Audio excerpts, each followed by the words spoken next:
The reviews are in for the Living Legends of Aviation Award and Prince Harry's weird behavior. Oh my goodness, you're not going to miss this one. Welcome to Popcorn Planet. I'm Andy Signor. I still can't believe he showed up. I still can't believe it. But of course he did. And look at these living legends of aviation. All four of these are winners. When I think of the livingest legends of aviation, all that have done for aviation industry, saving lives, creating planes, I always think of four people, guys. I think of John Travolta. I think of Jeff Bezos. I think of Lawrence Sanchez and Prince Harry. Four of the best legends one could ever muster for the aviation industry. So bravo, you four. Bravo, you four, for showing up, for being rich, for having some clout, and knowing how to fly a plane. You've earned it. Bravo. Everyone, take a bow. This was what was happening. Now, guys, there's so much to unpack from this event. I got to do two videos, and I'm going to do the second video over on Popcorn Palace. If you guys haven't subscribed there, please head on over there. That's where you're going to get your daily royalty. And we got so much to unpack on this, including Harry's full speech, this Mario Max figure, this fake prince he posed with, as well as all this weird behavior. It's all going to be wrapped up in these two videos. So please, if you haven't already, go subscribe to Popcorn Palace. I'm putting a little popcorn iCard up here. It should be here. Click it. If you haven't, head on over there. I'll put the video also at the end of this, make it easier for you. When we're done, head on over there and watch. In this video, I need to focus on this essay, and a bravo, Catherine Graham, for this amazing review and commentary of the Vainglorious Gala. It felt like the popping of Harry's bubble, but it was hard to not feel just a smidge of sympathy for him. She recalls her night at the Tacky Living Legends of Aviation Awards. Are you ready for this one? This one's a beautiful article that just dropped, and I want to read and react to this together. And then on the next part, we'll get into more of the details about the prince, but it's going to be all talked about a little bit in here. But here we go. You ready for this?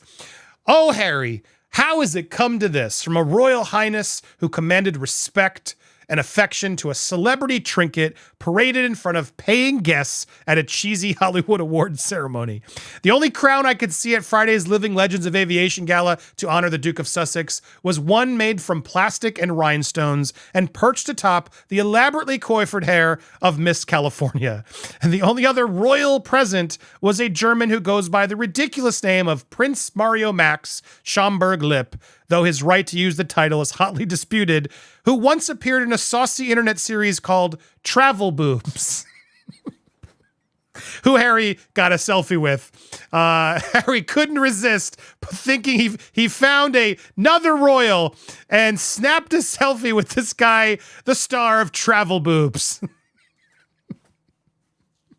Oh my God, what an idiot. Given such a distinctly D-list gathering, no wonder the audience was abuzz as they waited for their guest of honor to arrive. Although his faded royal stardust would not be enough to save the deeply unimpressive night, organizers had promised that the Duke would attend with his wife Meghan in what had been billed as the couple's first joint red carpet appearance.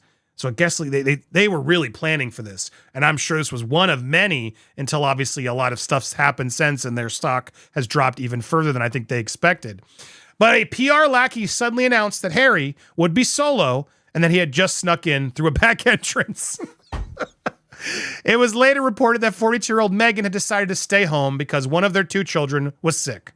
Perhaps a wise move by the image-savvy former actress, considering so many of us were wondering, what on earth is Harry doing here? They're all wondering it because he wanted to get a cheesy award. That's why. You give him an award and put him next to fake princes and he buys all of it. That's how dim and dumb Prince Harry is. With his father about to undergo a prostate procedure and his sister-in-law, Kate, to whom he was once so close, in hospital for treatment for an abdominal problem, the Harry of old would surely have taken such an opportunity to publicly wish them both good health. Of course, he may have done so in private, but the omission here was as painful as a wasp sting. Instead, here was a man who remains fifth in line to the throne, despite Megxit 4 years ago, mingling with some of Hollywood's most frivolous personalities. and being garlanded by sycophants with yet another meaningless bauble at a 1,100-pound a head event that was so lackluster that one elderly attendee admitted he slept through most of it. A fellow guest told me we all assumed Harry would say something kind about his father and Kate before going into his acceptance speech, but he didn't say a word about them, which was weird. Before dinner, Harry posed for a selfie with Mario Max, whose website boasts connections stretching back to William of Orange, which would make him a very, very distant cousin of the British royals. But his royal connections have been described as a beautiful illusion and are disputed by the family, who accuse him of using the title to make money, bringing the name into disrepute. The head of the family, Prince Alexander of Schaumburg-Lippe, told the Mail on Sunday night, "It's very painful for me. This guy has been harvesting our name for his personal gain. Prince Harry cannot stoop lower than appearing with him. I would advise him to stay away from this man." Mario Max, who claims he has the right to use the royal title after he was adopted by a distant relative of the family when he was 23, had been dubbed the King of Trash TV by the German press for appearing on the local version of Big Brother and hawking products on shopping channels, including so-called wealth elixirs. Oh, I hope you got one to Prince Harry. He could use it right now. That's for damn sure. And he's so dim, I bet you he'd fall for it and make sure he ordered 10 of them. He is also a regular visitor to America, where he has posed with photos of celebrities, including Paris Hilton, Liza Minnelli, Ivana Trump at parties and red carpet, where he once dated one of the Real Housewives of Beverly Hills. What a resume this Mario Max guy got. On Friday, he immediately posted the photo of himself with Harry as featured on our front page on social media. It attracted comments including "so cringe," two irrelevant middle-aged men without serious pursuit using their titles to grift and superficial Hollywood. I'm embarrassed for both of you. This must be a joke. Speaking about meeting Harry, Mario Max told the Mail on Sunday, "We had a personal conversation. He was fabulous, very humble, very sweet, filled me with joy. I'm sure Harry loves that this prince was so quick to go talk about Harry." Questions of whether the Duke deserved to be called a living legend had been raised before the bash. Harry's award citation described him as a humanitarian, military veteran, mental wellness advocate, and environmentalist. He has dedicated his life to causes he is passionate about and bring about permanent change. That's how he got this. That's why he's now a living legend, because he posed and flew a helicopter for some time, and that's it. So now he's a legend. Total legend. Whew, what a legend. Can't think of any bigger legend than Prince Harry. But while the Duke served in the military for 10 years, raising the rank of captain and completing 2 tours of Afghanistan as a forward air controller and an Apache helicopter pilot, a former head of the Royal Navy had poured scorn on the accolade. Lord Alan West said he is not a living legend of aviation. To suggest he is pathetic. It makes the whole thing seem a bit of a nonsense. Colonel Richard Kemp, a retired Army officer, said the ceremony was about celebrities massaging each other's egos. Right on the money. Accepting his award, Harry spoke of his pride in his military career, and as he did it, I found it impossible to avoid thinking that perhaps it might finally be dawning on Harry that trashing his family for Netflix's millions and leaving behind a life of service in the UK for a career, pandering to the whims of rich Americans, might have been too high a price to pay. When he spoke about his old life, it felt meaningful and honest in a way that so many of his Hollywood psychobabble interviews and his kamikaze memoir Spare have not. For me, flying has been a transcendent experience, a close encounter with magic, an invitation to both protect freedom and to feel free, and funny enough, an opportunity to ground oneself without actually being grounded. He spoke movingly of his former career. I had respect for the Apache and a hover, and I was in awe of it flying at night. So many moments as a pilot where you feel like you're walking on air. And throughout each flight during the military career, the one constant was always trust. Trust in the aircraft, trust in my fellow comrades, trust in my many, many mentors, and above all else, trust in myself. Flying taught me the power of discipline, the power of patience, and beyond that, the power of trusting your gut. I always have so many damn pictures to get through this. Here we go. Those emotive words triggered an obligatory standing ovation from the audience, which included Amazon billionaire Jeff Bezos, his fiancée, Lauren Sanchez, who was also being hailed as a living legend for her work as a helicopter pilot who runs a company offering aerial filming.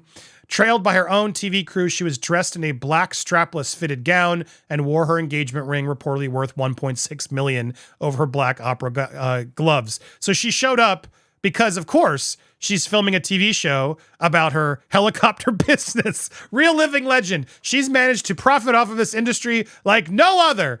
And she's married to one of the richest men in the world who's already won. I'm sure that had nothing to do with it, of course. One guest commented that Harry might be lining up Bezos, the world's third richest man, for when the $63 million deal with he and Netflix expires next month. It was a valid point, as the couple have yet to prove themselves properly in Hollywood, with their efforts attracting nothing but ridicule. Meghan's podcast with Spotify ended. They were lampooned on South Park. We know all this. And they were in 2020 trashed by Hollywood Reporter.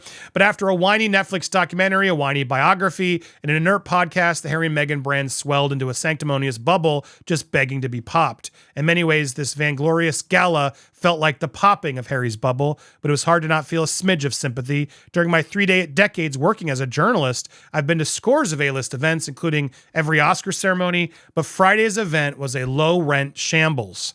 Apart from Miss Sanchez, none of the big names, including Travolta, Morgan Freeman, walked the red carpet. Other promised guests included musician Kenny G, failed to show. Kenny G was like, I'm not showing up to this. Artist Mimi Stewart showed off a gaudy yellow portrait of Harry in his Apache cockpit. He has a magnificent big helmet. An awkward giggles in the crowd. At one point, the Beverly Hills Fire Department turned up, emergency lights flashing, paramedics rushed in with a stretcher, only to leave 10 minutes later saying it was a false alarm. It must be said, though, that many were delighted by the Duke's appearance. Businessman Shane said it was fantastic to have someone with his level of celebrity being part of something like this. He just wants to see celebrities. Fellow guest Nina Epp said he's been outstanding in his service in Afghanistan. It's wonderful. He's been honored. And Miss California agreed. There's a lot of love for Harry here. As Harry left the way he arrived, slipping out the back entrance into a waiting Range Rover, I was left pondering if this event was an indication of what the future holds for him. Will he be reduced to giving speeches alongside the likes of Mario Max over gala chicken dinners to support his $11 million pound mansion in Montecito, an estimated $1.6 million a year security bill? For his sake, I sincerely hope not. Well, this author is being very generous at the end, but I think, yes, this is absolutely where his future lies. What do you guys think of this? I want to react more. I want to play the special. I want to talk about Mario Max and all of it. If you haven't yet already, what are you guys waiting for? Please head over to Popcorn Palace. In fact, I'm going to put the logo in the video. The video will be here in a minute, but click the logo and subscribe there so when it drops, you'll get it first. Thank you guys so much for watching. Stay tuned for more royalty and other celebrity news here on Popcorn Planet.